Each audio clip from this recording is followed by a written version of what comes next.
From first hunts to lifelong traditions, we're here to honor the heritage, hear the passion, and connect through the stories that make us all hunters. Grab your gear, find your stand, and listen in as we share another journey that shapes a hunter's legacy. This episode is brought to you by Logic Hunt, an app designed for the future of hunting, helping you prepare with purpose and pursue with precision. What's going on, man? Not a whole lot. Going through the everyday, kind of the downtime of hunting seasons for me here. I'm in Missouri right now. It's just the little things, yard work, all the fun stuff, 9-to-5 job.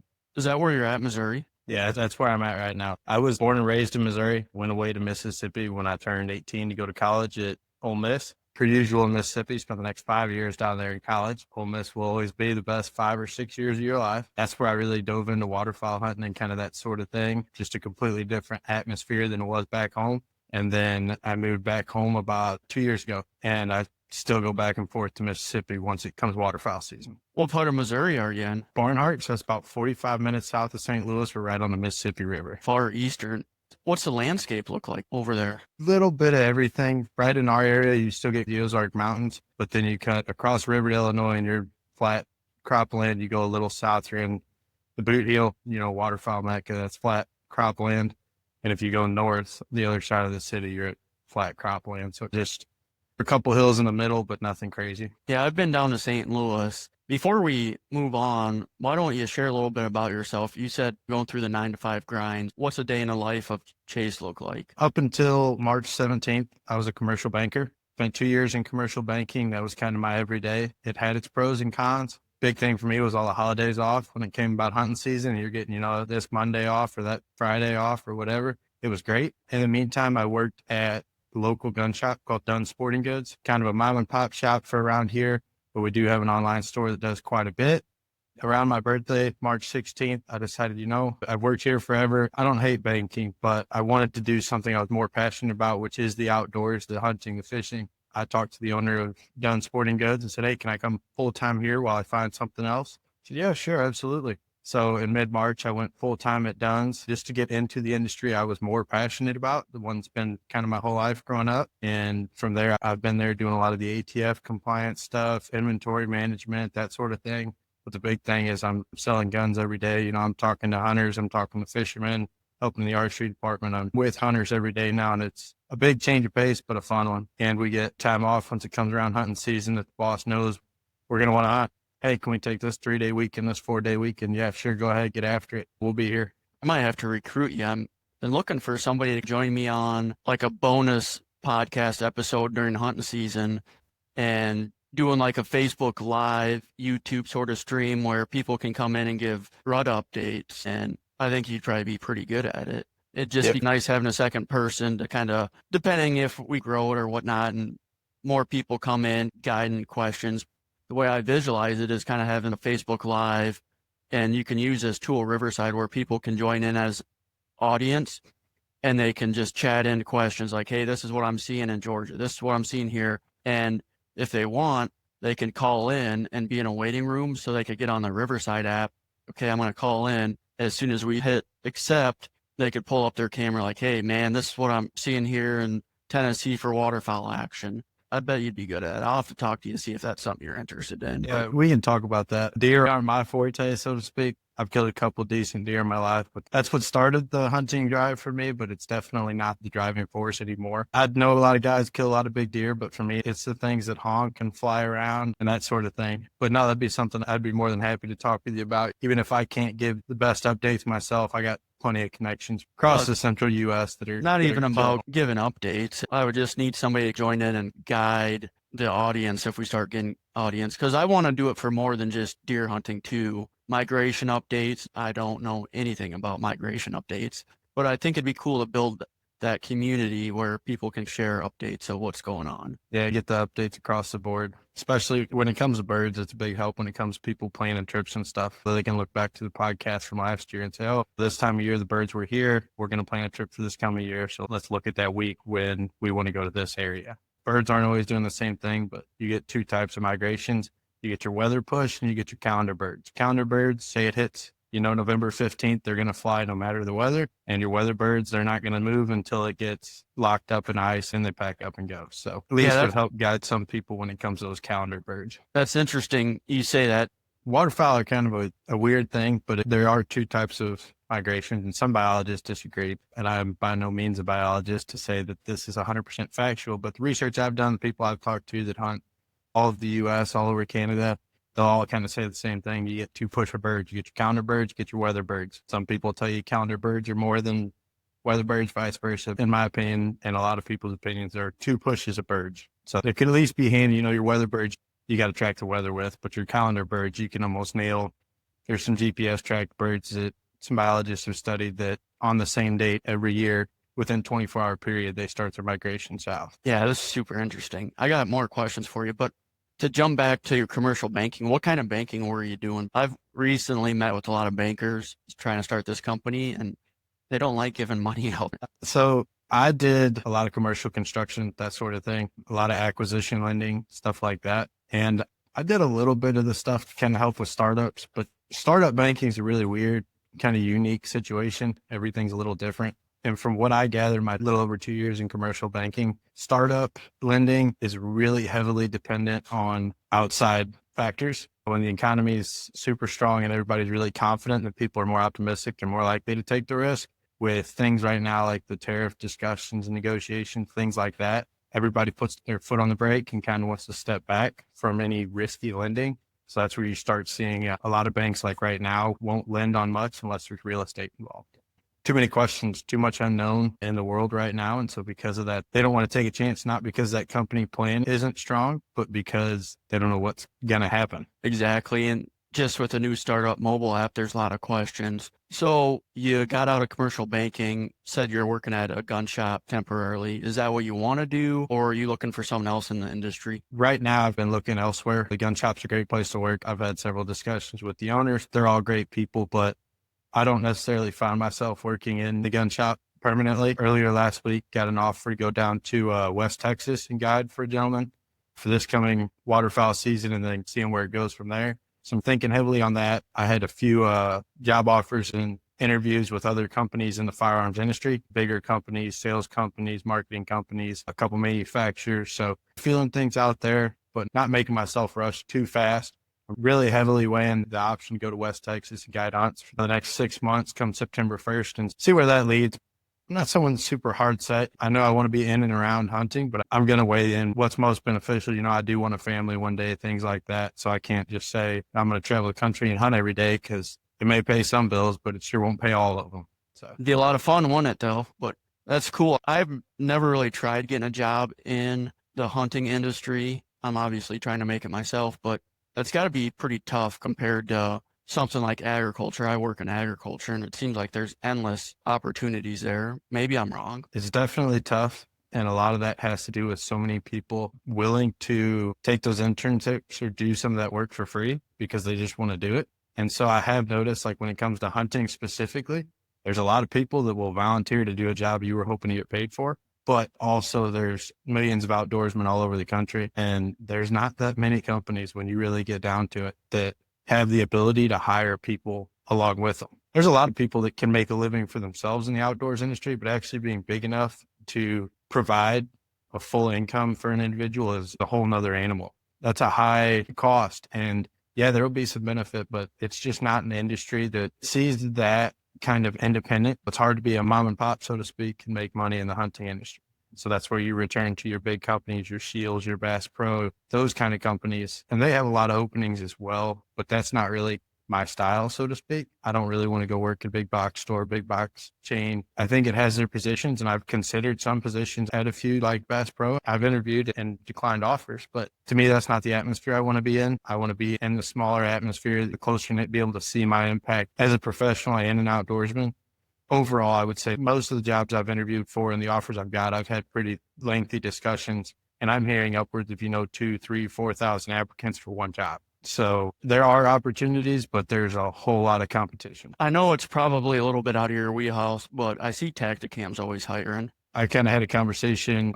I actually just submitted an application with them probably the last 48 hours. I think I did it Sunday, but they're hiring quite a bit. but they're another one that everybody knows type cam. So I'm sure there's several thousand applicants on every job there. The ones I've been fortunate to make it pretty far in the process with that I've talked to, it's nothing short of a few thousand for every position, whether it's entry level, making enough to scrape by, or it's a senior level VP of anything. So I think it's just one of those where everybody wants to do it. So they're seeing an overwhelming amount of applicants for that. The hunting industry is growing, but the amount of outdoorsmen and women that want to work in the hunting industry is way larger. Who knows? Maybe someday my app will take off and I'll be able to hire people. That'd probably be a couple years out, but Tacticam might be some good competition someday if I can build out some of the things I want to. There you go. That'd be a good one to compete with. If you're up there competing with them, I'd say you're doing something pretty good. I don't know if I'd be on their level, but by competing, meaning they'd probably be coming after my business. But anyways, dream job. You're kind of in this job search. If you could do anything right now, salary has a little bit to do with it, but just put everything on an even playing field. What would your dream job be right now? If you took money out of it, bills were going to be paid. I'm guiding big geese, my honkers. I'm building a mecca around it. Tony Vandermoort at Habitat Flats has his big waterfowl mecca. I want that, but just Canada geese. I want dry cornfields. I want loaf ponds. I just want to chase Canada geese when they're in season, and when it's not in season, I want to be turning fields. I want to be plowing fields, planting corn, growing corn, building a lodge, fixing a lodge. I want the whole thing, and I want to take people on Canada goose hunts, show them what it's like when a goose flips upside down because it's trying to get down to your decoy so fast, and really make a stressing point to take people that haven't gotten the opportunity yet. This past waterfowl season, I took 9 different people that had never really killed Canada geese and got the opportunity to watch them shoot some big honkers, and it's like watching a kid on Christmas. So if I could do that every day for the 90 days that we can hunt them in Missouri, that's what I'm doing, without a doubt. So if I had a few extra million sitting around, burning a hole in my pocket, you'd have some use for it. Yeah, there'd be a lot of big geese hitting the ground this year. I might have to keep that in mind. I got a buddy that I probably should get you in touch with. He's on the north side of St. Louis. What are some of the bigger towns just north of St. Louis? Suburb-wise, you'd be hitting like St. Charles, Wentzville. And from there, you go a little further north, you hit Troy, Bowling Green, Hannibal.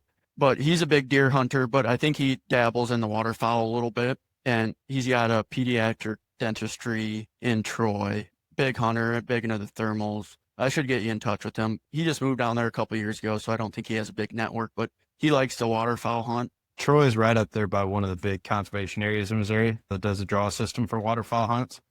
I drive through Troy. Anytime we're going to hunt public land and try to draw in, we go, it's called Ted Shanks Conservation Area.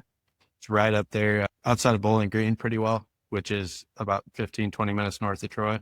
And so that's the closest one to us. It's about a 2-hour drive. And we drive through Troy every time we go to hunt up there.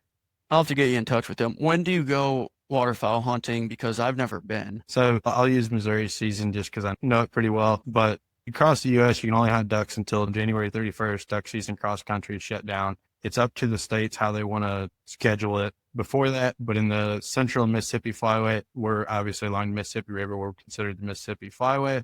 We get 60 days. So each state's able to allocate 60 days to a duck season. You get your states further south, like Arkansas, they're going to do a split. So they're going to have 15 days here, 15 days there, and then they're going to have 30 days to end the season, trying to maximize that kind of time. They're going to do a split where it's Tuesday to Friday because nobody's really hunting during the week, so people can make the most of their hunting time.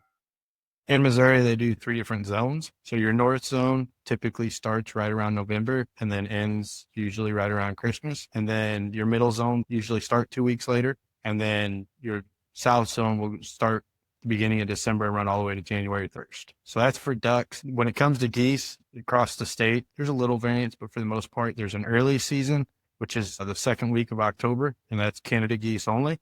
That's usually to help kill the residential population, kind of your nuisance birds, so to speak, the ones living in golf courses and subdivisions and chasing little kids around. The regular goose season usually goes from mid-November to the first week of February.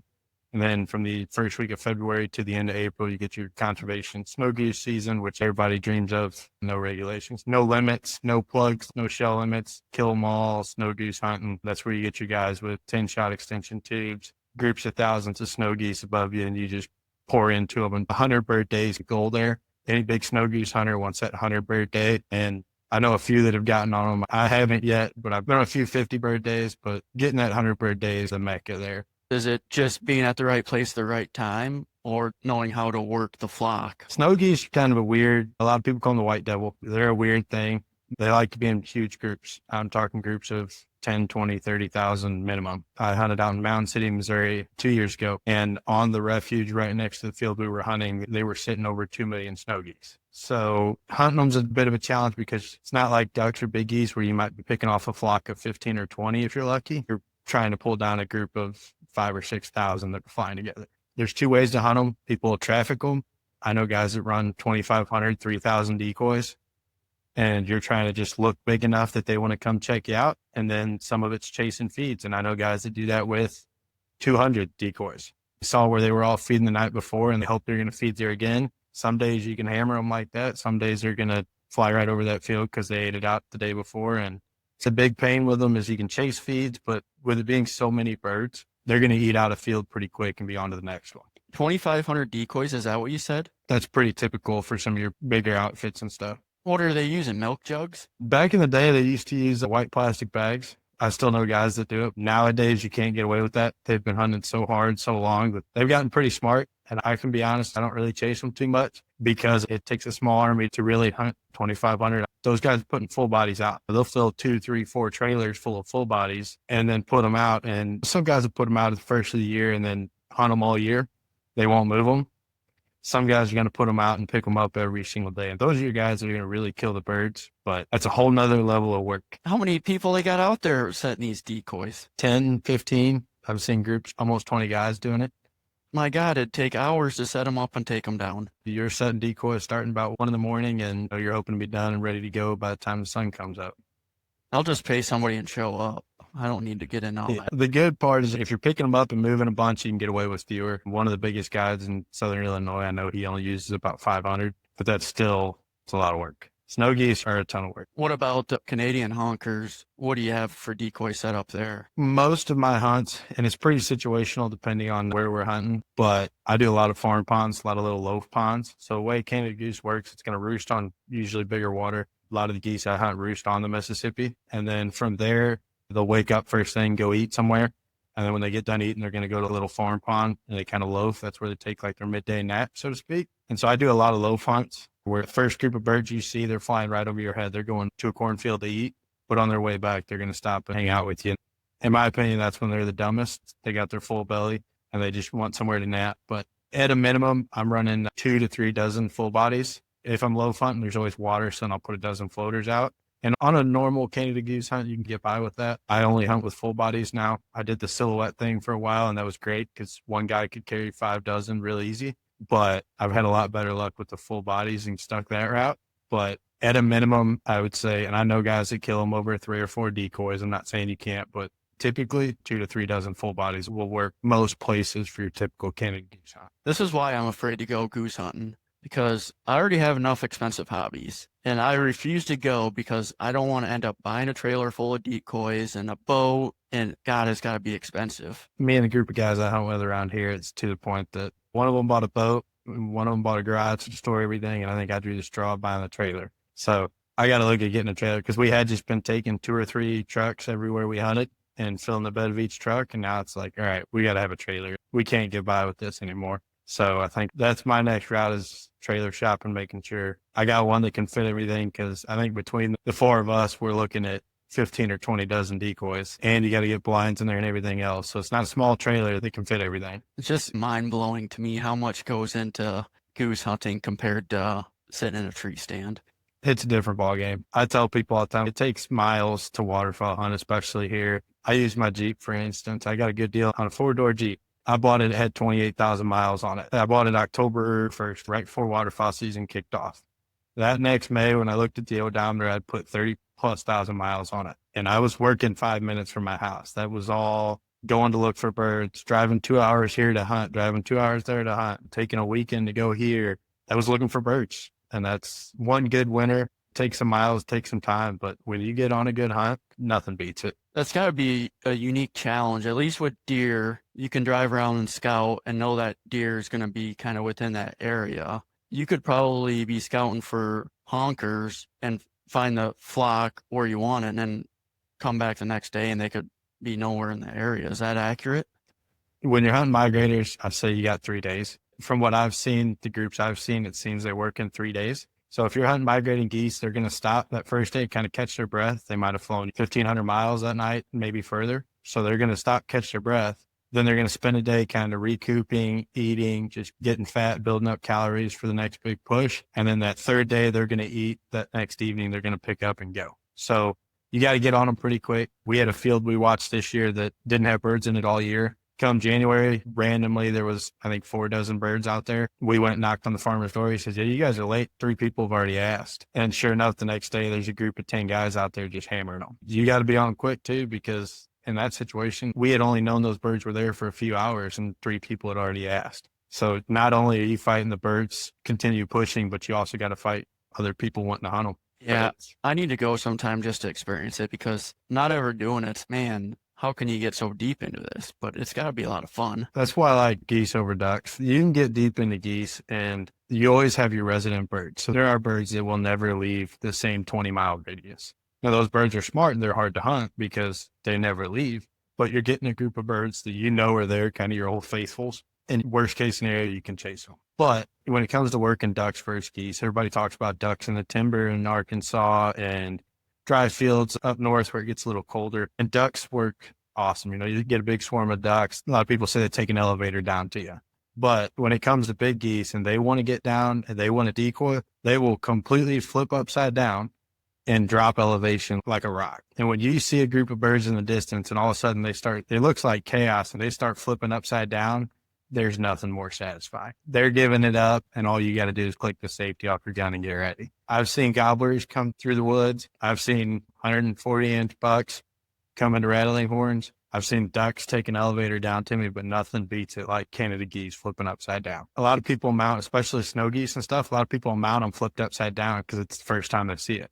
They'll keep their head on plane, but their whole body will flip upside down. Oh, yeah. Look this up. It's crazy. They'll shoot down like a rock. That's weird as hell. Their head stays straight. They rotate their body 180 degrees. Their neck's got a twist in it, but they just shoot down. Are you kidding me? When you see that, one, it's like the ultimate satisfaction. You did it right. You fooled them. I have yet to have birds start doing that and us not pull the trigger. Not going to say it's never happened. I'm sure there's people that have had birds flipping and popped up earlier. The bird spooked at the last second, but I have not in my time had a bird flip upside down that we didn't pull the trigger on. I've seen geese land. I've probably just never noticed. They don't do it on a normal landing. It's when Really? they decide they're getting down quick, fast, and in a hurry. So it's usually when your group's, oh, wait, there's other geese there. We want to go there. And they weren't really planning to land there, so they're still pretty high, that they'll do that almost like out of excitement, like a little kid on Christmas getting real giddy. When your geese get giddy, they flip upside down and they'll Just drop elevation. dive bombing the decoys. Yep, they give it up, and there's nothing that beats it. I have the ongoing argument with all the guys I work with, the big deer hunters, turkey hunters. If they could shoot a gobbler every day, they'd never hunt anything else again. And I still tell them, I was hunting with one of them this spring, and we had a bird do it perfect. Got into 60 yards on the roost. He gobbles his head off on the roost, flies down, walks right in, struts, sticks his head up at 30 yards, folding. Picture perfect morning. Couldn't beat it. You can't beat that. I was like, yeah, you can. Without a doubt. Give me a geese going upside down. I'm like, there is nothing better. And we all argue it. One guy swears it's a whitetail walking through the woods. Other kid swears it's a turkey hammering in your face. But for me, it's geese doing it dirty. Hey, man, if you got all the stuff, I'll gladly come join you. Just don't talk me into buying stuff. Yeah, it does get expensive, but to me, it's worth the investment. And like I said, right now, there's a group of 4 of us that do it together quite often. And when you have 4 guys breaking it up, it's a lot easier. And when I started chasing geese, I bought 5 dozen silhouettes in a bag and it cost me $400, and I killed quite a few geese over that. So it can be done cheap, don't get me wrong, but when you really get into it, it starts getting expensive. What kind of decoys do you use? So right now I use a mixture of Higdon decoys and the GHG decoys. We kind of get both those. Higdon's in Paducah, Kentucky. It's only about 2.5 hours away, but the gun shop I work at carries both those. So we kind of get the little deal on those. We love both of them. You That's said what I'm on. G&H? Avery GHG. So that's based out of Memphis. That conversations comes every year. What do we do? Do we just sell everything, start buying those? Let's sell 500 and buy 10 DSD decoys. I've got a buddy, he comes in the gun shop quite a bit, that he's a lot more serious about honkers than even I am. They got a trailer full of DSDs. And now there's 10 guys in on that one. It's not a small group that does it, but they got a trailer full of DSDs and they kill a lot of geese. Man, I haven't seen what a goose decoy DSD cost, but their turkeys are a few $100. It's about $100 a decoy for their geese, I think. Maybe 125, depending on which ones you go with. You better be watching what you're shooting if you got $100 decoys out there. Yeah, every year a couple decoys get sacrificed. A bird lands in the decoys and is right behind one or whatever. This year we had one of the kids that went with us. He was on his first waterfowl hunt. If it's in season, he's going to chase it. We had a goose land in the decoys right behind one of our full bodies, and that bird stuck its head up, and I was about to say something, and you just hear bang, and there's a decoy with a few BBs through its head. It was all good fun, and to me, it's worth it whenever somebody's able to kill a bird. How did you get started into the waterfowl hunting? Family or just crew you hung around with? So I'll do both here. No one in my family ever hunted, so I'll give you a little intro to how I got into hunting and then where waterfowl kind of stepped in. No one in my family hunted anywhere in my family down the line. When I was like 3 years old, I got infatuated with it. Could not tell you what turned me on to it. I don't know who. I could not have named a person that hunted at that time of my life, but I was infatuated with it. And I would ask my dad all the time, I want to go hunting. I would get up at the butt crack of dawn on Saturdays to watch the hunting on the cable channel. We had channel 37 was the outdoors channel, and I could watch hunting until 10 a.m. and then it switched to ESPN. And I would get up and watch that, and I want to go hunting. And my dad's, who got you? What 3-year-old decides they want to hunt? So your dad didn't hunt? Never once. Didn't own a firearm. And not because he was against firearms, but he just never needed one. And so he goes, push come to shove. I hit 5 years old. You can start buying tags in Missouri. And so I turned 5. I guess we'll go hunting. And he started talking to his buddies he worked with and stuff. Can I borrow some stuff from you guys? I don't even know if he's going to like it. It's going to be cold, miserable. So then he talked to his sister-in-law's dad, and he was like, yeah, you can bring him down here. You guys can hunt on my farm. There's a stand already up from some other guys that used to hunt it. You can use that. And we were driving an hour down there. My dad would wake up at 3, drive an hour down there. We'd climb the tree stand. We'd sit in the cold. We'd climb back down, go home. Without a doubt, I will never be able to thank my dad enough. He didn't know what he was doing, and it was cold and miserable. He worked in a manual labor job his whole life, so he's outside in the cold enough already. Last thing he probably want to do was spend his weekend driving an hour with a little kid to sit in a tree stand where I've got a sleeping bag and everything else to help keep me warm. And then the first time we actually see a deer, I'm sound asleep. And they're underneath our ladder. They're 5 yards from the ladder. And he finally woke me up. I looked down, I see him, and I screamed at the top of my lungs, let's blast them, Dad. And they threw their head up and took off. He loves telling people that story. It used to drive me nuts when I was a little kid because it embarrassed me. It was the first time I ever saw a deer in the woods. We were pretty fortunate. Not too long after that, one of the guys he worked with owned a pretty nice sized farm. He owned about 60 acres right here, 15 minutes from the house. Why don't you guys start hunting here? Then you don't have to drive an hour. It's nice and close to home, and I got a lot of deer, and he did have a lot of deer. So we started hunting there. That's been our honey hole ever since. I couldn't tell you. I was the first one in the family to kill a deer. My dad was the second, and my sister was the third. There really wasn't an outside influence. First time I shot a deer, me and my dad walked up to it, looked at it, and my dad's exact words were, what do we do now? I couldn't tell you how, but thankfully my dad was all for it, and kind of one of the neatest things, he even tells people now the neatest thing we ever did was learn to do something together as father and son. He didn't know what he was doing. We learned to do it, and it happened. Does he still hunt, or do you give it up? Nope, he still deer hunts. He's kind of like me with waterfowl hunting. He loves to get new people into it. So a couple of his buddies and stuff that had never hunted, one of them he started taking. That guy killed his first deer. He's killed a couple now at the same place where we all killed our first deer. So it's kind of neat to come full circle. But my dad still deer hunts. He doesn't really hunt anything else. I did get him on a few goose hunts with me. He killed a couple last year. But he's not too laid up with the waterfowl yet. I'm really trying, but I haven't been able to get him on that perfect hunt where they're doing great. You know, it's always been slow hunts, killing 2 or 3 geese, but he does still deer hunt. He deer hunts a lot more than I do. He just bought a crossbow so he can deer hunt even more because he had just been rifle hunting up till now. But he's still eating up with the deer, still wants to shoot just a couple deer every year, but he's not quite to the waterfowl like I am. I was wondering, you mentioned that you guys started not knowing anything about hunting. I had wondered if maybe he kept with it a little bit afterwards. He did, and now he's got one of his good buddies that had never done it, and he's 60 years old and started going with him. Now he says he's got another kit that he's taken because it's just like I was as a little kid. A deer walks out and he's shaking and excited, and he's already got the gun up, and my dad's saying, wait, and then you hear the gun go off, like, well, I guess you're not going to wait till it gets closer. So he's reliving the exciting part of it, but he stayed with the deer hunting all the way through. He just has some good friends that he can hunt on. What's his situation there? So we still hunt the same farm that his old coworker owned. Family farm that had 60 acres, and him and his two sisters each owned a part of it. I think he owned 30 and the other two sisters each owned 15. The two sisters sold out, so he's still got his 30 and we hunt that. That's still kind of our honey hole. We've killed some pretty big deer off it. We've been fortunate to kill a lot of deer. I think I totaled it up the other day talking to somebody, and we've killed like 47 deer off this little farm. It's a little honey hole for sure, but then we live on 10 acres here, and we've killed a couple big deer here. There's a big dairy farm down the road that I recently got permission to hunt that's 600-700 acres.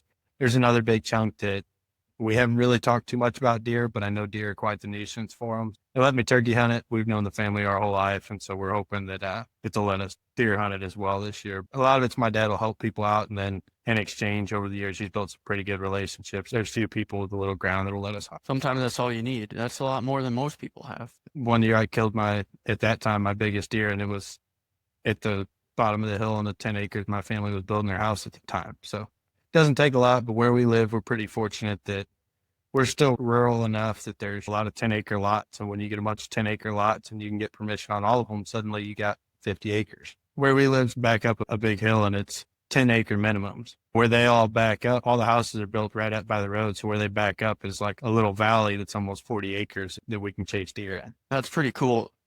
Just living closer to some bigger cities, Des Moines, there's a lot of wooded areas in the middle of Des Moines, Iowa's biggest city, and there's giant deer roaming in the cities. They're probably used to people, and I think you can get archery tags inside city limits, but you got to get permission. You got to go through all the testing, but there's some of the biggest deer in the state are in city limits. Yeah, that little honey hole we have is technically city limits. It's just big enough that we can shoot a firearm on it. But prior to, I guess 2 or 3 years ago, I was in Mississippi at the time, but there used to be another farm next to it, and I know a kid that killed over a 200-inch deer on it.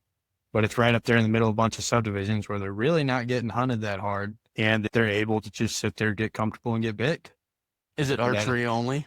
Nope. We are able to shoot firearms because the property is so big. So because of the property size, we are able to shoot a firearm, but it's in a municipality still. That's interesting. I'll backtrack to your question about how I got into waterfowl, and I owe a lot of that to just the culture in Mississippi. But if you ever go down to the south and you stay anywhere near the Mississippi River, that's the only thing people talk about. I got down there, never really had a big interest in waterfowl to begin with. I always saw it. I always heard how expensive it was. And I'm like, man, do the price per pound. You're at $500 a pound for duck. Whereas I was used to shooting deer, and we'd fill the freezer pretty quick and have fun. Being a freshman in college, there was a Ducks Unlimited chapter at Ole Miss. And I had this big advertisement that was $30 or $35 was your dues for the semester. But what I was saying, so we had Ducks Unlimited chapter put this big ad out. I think it was $35 at the time, semester dues. Meeting every Wednesday, and that included all you could eat pizza and all you could drink beer at each meeting, a shirt for the banquet, and then your ticket to the end of year banquet. Well, I was sitting there, broke college kid, 18 years old. I'm like, $35, and I get pizza and beer every week? Sign me up. So I signed up for the Rebel chapter of the Ducks Unlimited, went on to win a bunch of awards as a chapter, one of the biggest college chapters at Ducks Unlimited, all this other stuff. When I'm listening to all these guys tell duck hunting stories, I'm like, yeah, this is stupid. Like, you guys are spending so much money. They all got $15,000, $20,000 boats. They've got hundreds of decoys. I'm like, you guys are crazy. What is the deal? And I was in it for my $35 a year pizza and beer. And finally, one of the guys was like, dude, just go with us, go with us. No. I'd gotten a job in college. I worked at a liquor store. Stock boy, ended up running the store eventually. But the owner, all he did was duck hunt and goose hunt. Man, it's so much fun. It's so much fun. There's dead duck mounts all over the liquor store. Everybody comes in. They're asking where this bird was shot, that bird was shot. Like, the whole culture is around duck hunting down there. And finally, he was like, you want to duck hunt in the morning? I was like, yeah, I guess I'll go. He had a pretty sweet spot at flooded cornfields that had a permanent blind on it. You went out there, you took a side-by-side out, you parked it, you climbed in, you shot ducks. Pretty cush way to get started. It's like, yeah, screw it. I'll try it. Let's see what happens. I went out there the first time. We didn't see a duck. I'm sitting there, and the whole time we're sitting there just BS, and there's 6 guys. You're having fun. You're eating snacks. You're drinking coffee. You're just BS. You don't have to be quiet. You don't have to worry about your nose scent, any of that. Yeah, it wasn't bad. So he asked me if I want to start going on Sundays. Liquor store's got to be closed in Mississippi on Sundays. You want to go every Sunday? Yeah, sure, I'll go. I will not forget it the first time that We saw a duck. I think it was my second time hunting with them. Pintail came flying by, and the guys kept telling me they would say when to shoot. Like, don't shoot till we say it. Like, they look a lot closer than they are. Sure enough, I got tired of waiting. I pulled up and shot and didn't even ruffle a feather. I'm like, yeah, they're all just laughing. Dude, she was twice as far as she needed to be. I was like, what? They're saying, but she was 80 yards or better. And I'm like, she was right there. And that's where I started learning. The next time we went out, we had a group of teal work us, and they came right in. They landed in the decoys at 15 yards, and I killed my first duck. The first year, it took a lot of trying to figure out how close was close enough to shoot. But he kind of got me into it. And then the big thing he did was, I don't want to say he gave me free rein, but he put a four-wheeler out at this shop on the farm. And he said, if I wanted to go any morning or any evening and no one else was going, here was a key to the shop, and I could take it out. I could go down there and I could hunt by myself. And they had decoys out, everything ready to rock and roll. I could just go out there and hunt. And so me being an outdoorsman and wanting to hunt, let me take advantage of that. I'll go down there. And I started killing ducks. And man, then I bought a duck call and started trying to blow a duck call, and I could not blow it to save my life. First time I blew it right and a duck worked to it, got in the range and I shot it. That did it for me. And ever since then, I got that duck on my wall. First one that I actually truly can say I saw it, I called to it, I worked it all the way down the shooting range, shot it. That did it. After that, it was over. That's pretty incredible. So he had permanent decoys. Is that what you're telling me? Yep. So down there, it's not really as big of a thing. It's not a thing when it comes to hunting Canada geese, but when it comes to hunting ducks, some people on private ground will run a permanent spread. And what that is, they'll go out. Usually it's a massive spread, but his was around 150 dozen decoys. But he would go out a couple weeks before duck season started, and they would put them all out, all over the place, and they'd leave them. Season would end, and they'd go pick them up. And so a lot of guys, a lot of your bigger leases and stuff, your bigger clubs down south, it's not huge up north, but down south, Louisiana, Mississippi, some parts of Arkansas, they'll do that. And they'll just put 100 dozen, 150 dozen out and just leave them, because it's too many decoys to try to pick up and put down every day. So they'll just leave them out there. Some of the birds get used to them, but when you get a fresh push of birds that haven't seen that yet, they don't care. Man, that's my kind of style right there. Is that kind of, I'm sure the one I'm going to mention is a little more extravagant, but you see the TikToks where they're out there goose hunting and the guys down below, hey man, you want some hash browns and coffee? And they're down there with little griddle and stuff like that underground. That's my style. Yeah, so we did have a little cooktop, little Coleman cooktop. That blind had one. What you're talking about are pit blinds. So they actually build a pit in the ground. And there's some guys up in Minnesota that have flat screen TVs, couches, and bunk beds. I knew a guy in Mississippi that had bunk beds. I got to go hunt it with him one time. And, the night before you went drinking, and then whoever was the driver drove us out. We all got in the duck blind and slept in bunk beds that night. You woke up when it was shooting light, walked outside, and we're ready to shoot. That is possible. That takes a lot of private ground and a lot of money to do. I haven't had the luxury of having my own pit yet. I've hunted out of quite a few of them, especially come snow geese. But yeah, that's where you see your cooktops and stuff. And we've done it in a few of our regular blinds, but when they're underground like that, it's those pit blinds, and they're pretty sweet. And another reason to love waterfowl hunting. I'd be worried about the flooding. That's how I'd want to go ice fishing too. And just pull a cabin out on the ice. For some reason, when you mentioned that flat screen TV, it reminded me, must have been a TikTok where they had a big flat screen TV on the ice shack. Somebody hooked one up and the TV was hooked to the live scope camera or whatever. And everybody's like in front of the TV, like cheering them on. Man, get him. That's awesome. That's my style, man. I get bored too easy. I don't do turkey hunting. I'm surprised I can sit in a deer blind for as long as I can. Thank God for phones. But the goose hunting would probably keep me occupied. That's the big one. And again, it's the camaraderie thing. Like, you're sitting there talking to people. You don't have to be quiet, especially with geese. You're going to hear a honk way before you have to really worry. So when you hear a honk, somebody goes, oh, there's a honk. Then everybody sits still, quiets down. But there's a lot of talking, a lot of camaraderie involved. One of the big draws for me, I'm someone that does get bored pretty easy. And when I realize that I don't have to whisper and I don't have to shower a no scent that morning and spray myself down and worry about this or that, like, the wind's still applicable, but it's not for odor. It's just for that's the direction the birds are going to want to land. So the camaraderie of it is probably part of why it all ate me up so fast. I'm a talker. I'm a people person, and being able to hang out and have fun and whatever. I mean, we've had snowball fights in the middle of decoy spreads when birds weren't flying. You get bored, you can do something. All right, now let's get back in the blind. I thought I heard a honk over there. Climb back in your blind and start blowing on the call. Actually does sound pretty fun. And then you go broke. Now it's 5 o'clock. I don't know why it's going off again. For all our listeners out here, we're talking to old man Chase here. Let him put his cane down so he can shut off the Yeah, let me grandfather go clock. turn off grandfather clock. There's a couple guys I hunt with that do call me Peepaw. Really? Yeah, because I shoot an over under for everything. And a lot of waterfowl hunters smoke cigars. You'll see a lot of pictures, old guys smoking cigars. I have a pipe that was given to me a long time ago. Not a long time ago, but a while ago. So I smoke a pipe when I waterfowl hunt. I shoot an over under, and I don't wear camo. I wear solids. And there's a couple of guys started calling me Peepaw. Like, we got Peepaw down there in the blind.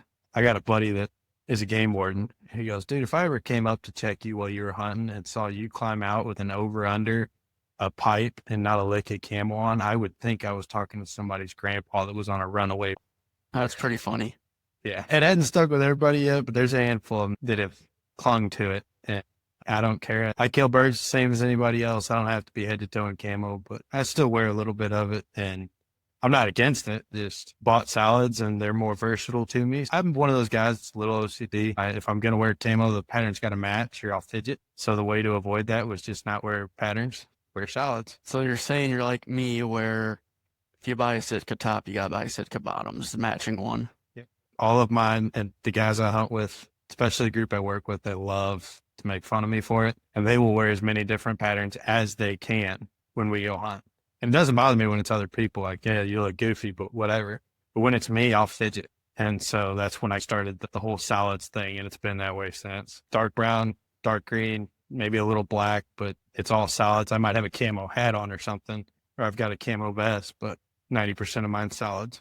Wear what you want, man. The day I stop killing birds because I don't have camo on, the day I'll buy a bunch of camo. But till then, I'm fine with my salads. As long as you stay warm. When you're talking goose hunting, are you out in the marsh dropping decoys? You on dry land? Because I sure as hell don't want to be out first thing on a November morning, chest deep in marsh. So typically where we goose hunt, you're either on the land or on a bank. So most of your decoys are on dry ground. They might be out there in knee deep water or something. I hate waders. I had an incident quite a while ago with waders where I thought I was going to be in serious trouble. And ever since then, I just hate them. I hate being in water that deep. I will do it, especially a good duck hunt or something. I'll go get belly button deep and stand there all day, but I don't love waders. So when I can, I'm in dry fields or up on a bank. One of our best spots, it's a little U-shaped pond, and we have our blind built on the bank, kind of in the middle of the U, the little peninsula there. Most of our decoys are out on the dry ground with a dozen sprinkled in the water. And one of the kids that hunts that with me every time, he loves waders. He loves waders and he loves getting in water and waders. It's awesome. I'm dry when I get out of water. It's this crazy concept to him, but he loves wearing his waders. So I love taking him hunting if I'm hunting near water, because then anything that goes in the water, he'll go pick up and I don't even have to bat an eye. Man, I don't like water. I can swim, but as soon as a wave hits me or something, I get really claustrophobic and feel like I'm going to die. Didn't do enough swimming lessons. I did some, but not enough. I'm a good swimmer and I do enjoy the water, but it's just not my favorite thing. I had a few winters ago, I took my sister's boyfriend and buddy of mine hunting, and we were wading across a flooded slough that had maybe 1/8 thick ice, just froze that night. As you stepped, you'd bust the ice, but it was only shin deep all the way across. I ended up stepping in a beaver run that was about 6 foot deep and just shot under the water. And that was a scary moment. It was still under 30 degrees. I looked at things like, we got a problem, because we had walked 2 miles back. You couldn't take a vehicle back there. So we had walked almost 2 miles back to this hole. And now I was soaking wet and it was 30 degrees. I had one of them, my blind bag. Like any good hunter, I always carry a roll of toilet paper in my blind bag. And I just so happened, the other kid had a lighter on him. And he was like, you got to start a fire. You got to start a fire now. And he started a fire in the middle of the woods. I made it to the bank. He had a fire going and I was able to warm up enough that nothing severe happened. But that got me. And ever since then, I'm a little cautious when it comes to putting waders on than if I'm going to use them. But Man, really only when it's cold, that scares me. my buddy, he'll ice fish when it's inch of ice. I'm probably exaggerating a little bit, but no thanks, man. That isn't it for me. Now, when it's warm weather, it's a different story. I'll put waders on any day, but it's warm enough that I know I don't have to worry about anything too major.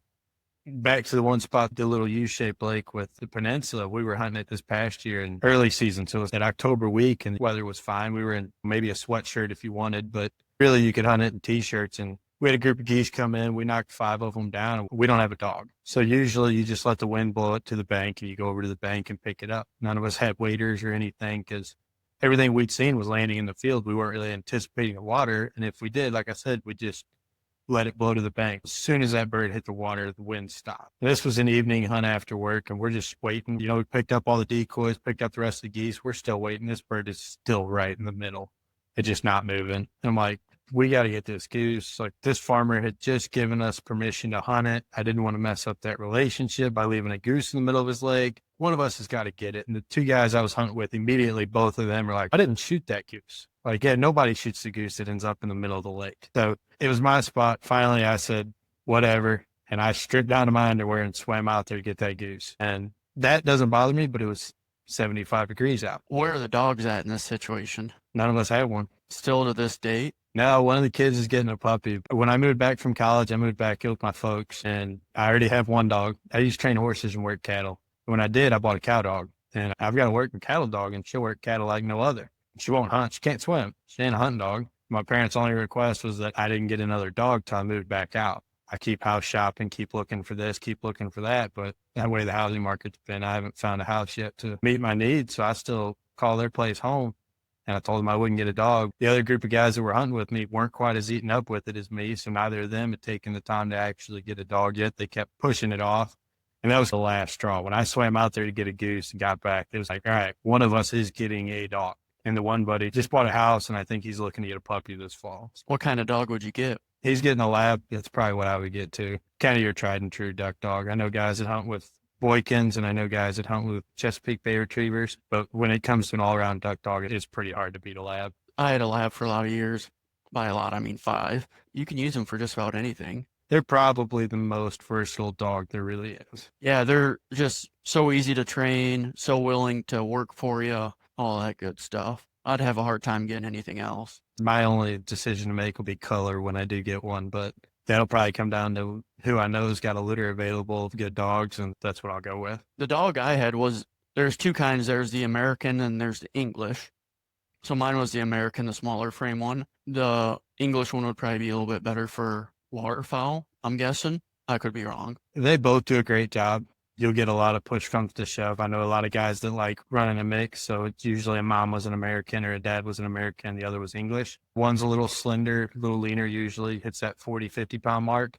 The other one's going to be your 70, 80-pounder. I would probably be looking towards somewhere in the middle there. Give me that 60-pound dog. With me doing a lot of goose hunting, it's got to be something big enough to handle carrying a 20-pound goose back. But also, when they get too big and too heavy, it wears down their joints quicker. Hunting can be hard on a dog that gets too big, so I wouldn't want something too awfully big. Yeah, you say that, and I used to kind of have the same mindset too, but there's so many other things that could take a dog out. I had her for 5 years, or she wasn't even 5 yet. Stopped eating, I took her in. They're like, oh, she's got some sort of cancer. We can get her fixed up. So I paid $7,000 and she died 3 days later. So there's just so many different things. I used to worry about the joints, but you're lucky to get them the full life cycle anyways. Yeah, that is the unfortunate truth, and that it's probably one of the things that draws me a little hesitation to getting a dog. Not only the house thing, but I've lost one dog in my life, and I know what losing the dog I have now is going to do to me. And there is part of it that's, what if something happens to this dog? Because dogs die every year in hunting accidents. Somebody's careless with a gun, or dog gets stuck in the water somewhere, or you name it, they get an infection. There's certain allergies that can take out a dog. There's so many different variables.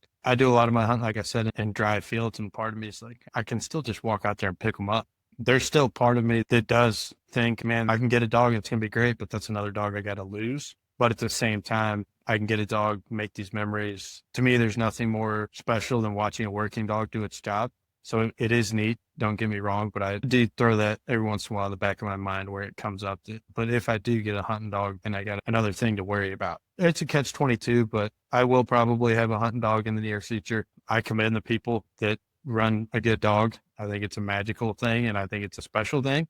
But the hard part of running a good dog is eventually you got to lose a good dog. That's a hard thing. I know you've gone through it. I've gone through it once, and it's a hard thing. There's always going to be a catch-22. If you're going to get the hunting dog and you're going to do it, I think you owe it to the dog and yourself to do it right. However many years you get, make it the best years you can. Kill as many birds over the dog as you can and let it pick as many up as you can. Yeah, there's always this fine line of you just have it as a workhorse, you have it as a pet and a hunting partner. If they're strictly for hunting and you could have them out in a kennel, you go out and feed them, play with them once in a while or whatever. Maybe it's a little bit easier if you lose them. If they live in your house every day, you're letting them out 4 or 5 times a day, it's tough losing them. I've seen people that do both. I know some old guys that they like to run their dogs. They're a tool, not a pet. So they stay outside in an open kennel all year round. They don't play with them. They train them. They work them. That's it. And I know people that their dog sits on the couch and cuddles with their kids, and then they get up the next day and go hunt with it. I don't know if I could just have that tool mindset of a dog where it's just sitting outside, but some people do, and maybe that is easier, like you said, but I don't think I could do that. Maybe different breeds, that German short hair, maybe they hunt better if they're not house dogs, but labs, it doesn't make a lick of difference if they're a house dog or outside, as long as they're getting exercise. As long as you're staying on top of them, I think a dog's going to be one thing or the other, regardless of where it is. Some old guys say that dog hunts or that dog don't hunt. And I don't think where it sleeps at night is going to tell you if that dog's going to hunt or not. It's a matter of probably the bloodline it came from and how it was trained and how often you stay on top of it. But I've hunted over some good dogs, hunted over some bad dogs. I have not gotten the full taste of truly training a dog and doing it to know all the ins and outs, but that is a side of waterfowl hunting that I'm excited to get into. At the same time, I have my reservations, and as anyone should. The biggest thing with training a dog, if you're going to have them as a house dog, and I'm no expert, is you got to put them in their place. You can't just let them have control of the house. You need to make sure that their kennel broke or whatever. I always noticed my dog would hunt a lot better if I would keep her in kennel during hunting season, or at least at night. If you just let them do whatever they want throughout the day and there's no pattern or whatever that they have to follow, they're not going to hunt as good. But if you just work with them on small stuff, they'll be a little more obedient throughout hunting season. Structure all around, like kids. I don't have any kids. I don't know if you do, but kids need structure of some sort. And I think it's the same with a dog. If the dog's structured, it's probably going to be a better dog all the way around. Like I said, I had that working cattle dog, and she always had rules. She did a lot. She went with me everywhere. She'd go to dinner with me. But she had rules, and she knew the rules. She knew to listen to the rules, and she's been a great dog. And she knows she can cuddle with my baby cousin at night, and he'll play with her, tackle her, put her in a headlock. She's fine. The next day, she'll get up, she'll go chase cows, pin them, load trailers, do whatever without missing a beat. So I think it just comes down to that structure and those rules with a dog. But I'm no expert in dogs. I got one dog that works, and I know that if I get another dog, I'd want it to work too. What kind of dog is it? It's a Texas healer. So it's basically the mixture of a red healer and an Australian shepherd. Really smart, really athletic, and really high energy. So it was nothing for her to run 20 miles a day whenever we were working cattle every day. Did you grow up on a farm? How did you get into cattle? My dad's family had some cattle and stuff when I was growing up. That's kind of what got me interested in it. About the same time I started working at the liquor store in college, there was a stockyard, a sale barn down the road that was needing help. They only did sales once a week, so I started helping them too. I'm busy bee, and I always try to stay busy. And so that was another opportunity for me to make some money in college and stay busy. And so I was doing that. Also gave me an in for some hunting permission and stuff like that. When you can help a farmer when they need it, they'll tend to help you back. But I started working cattle there and helping farmers when they needed it. Every Saturday for several years, it was her and I down there loading trailers, unloading trailers, moving cattle. And then this farmer would ask us to go move this pasture of cows, and we would. And then this farmer would call and ask me to come ride a horse for a month straight. I'd ride his horse for a month straight. So fell into my lap, so to speak. That was right around COVID. So school was all online. I had a lot of freedom. The liquor store, people couldn't really come in. It was curbside only. So I had a couple employees that were working there, but I didn't really need to be there every day. So I spent, especially first year, 2 years of COVID, I was riding horses almost every day, and she was chasing cows. How'd you train your dog if you didn't live on a livestock operation? Really didn't. She just knew what to do. I was helping a guy, and his dogs were crazy impressive. And I said something, man, if I ever get a cow dog, I want one of them. And he said, they just had a litter. I'll swap you your day's pay for pick of the litter. And I was like, that didn't sound too bad. So I went over and picked one out. I'd been talking about getting a dog and just hadn't done it yet. That sounds good. I went over. There's a real cute one right in the middle. I said, I'll take her. From the time she was 8 weeks old and with me, she was around cattle. You know, that day I picked her up, we went out to the sale barn and she was sitting there in her crate watching. Then I'd put her on a leash and I would just walk her with me when I was doing things. I don't know how much of that I would say was training and how much of it was her blood, but she walked with me a few times. I unclipped the leash one day and I said, get them. She got them and didn't skip a beat. I think it all comes back to kind of that structure we talked about, albeit not a hunting dog. She had rules and she knew what no meant. She knew what stay meant. She knew what different things meant. A lot of it was applicable because when she needed to stop on a cow or give it a breather, I could say here and she'd come right over and sit down. Or if there was a bottle calf that couldn't really be worked the same way, I could stop her and say no, and she would leave it. So I think part of that comes back to the structure, but it was more or less me working cattle the way I worked them, just with her on a leash and then eventually letting her off the leash and letting her kind of catch her stride. What kind of work was she doing with the cattle? Just chasing them down an alley, or could she cut specific ones out? A lot of her work was like unloading trailers. So when people would come in to sell cattle, they'd have a trailer full. And if the cows didn't want off the trailer, I would literally go up through one of the windows and throw her in the front of the trailer. Really? And she would run them out. Vice versa, when people were picking up cattle, we'd go to one of the pens. We'd open the pen, and she'd run them from the pen straight onto the trailer. You just got to close the trailer and send them on their way. In certain situations, she could cut a specific cow. Like you see those border collies that you can pick a single cow out from a couple 100 yards away and get them to work it all the way back. She would separate certain cattle more so just by direction. You know, if I told her to go to the right, it happened to pick a cow off, but nothing too crazy. Where she really excelled was if a farmer needed cattle moved from one pasture to another, we'd go out on horseback with her and we'd just start pushing them, and she would just help keep them all together and push them through the pasture and through the gate into the next pasture and so on. It's fun to watch, man. Videos of dogs trying to bring, let's say, a herd of goats towards me. The dog will just hop on them, get on the backside of them, and then get down on the ground. It's pretty impressive. It is. That happens a lot in New Zealand, and I actually spent a week in New Zealand, and we got to watch it firsthand. There's some impressive stuff. And those dogs are trained off different whistles. So she had a few words like grab a head meant to grab the cow, go to the cow's head, grab a heel meant go to the cow's tail, things like that. But those dogs, they have like a triangle whistle, and a different pitch of whistle means a different thing to the dog. So the people aren't even saying anything. They're just blowing a little whistle and commanding dogs to do all these crazy things. But seeing that firsthand was pretty impressive. And that's way off topic from hunting dogs, but a working dog's a working dog. And I think either way it takes structure, but they're all impressive in their own. And she is a big part of the reason I will eventually have a waterfowl dog, because I love watching her work and do her thing. And it's very impressive and satisfying. When it comes down to it, I don't think there's anything more impressive than a working dog that does its job well. Have you ever been pheasant hunting? I have not.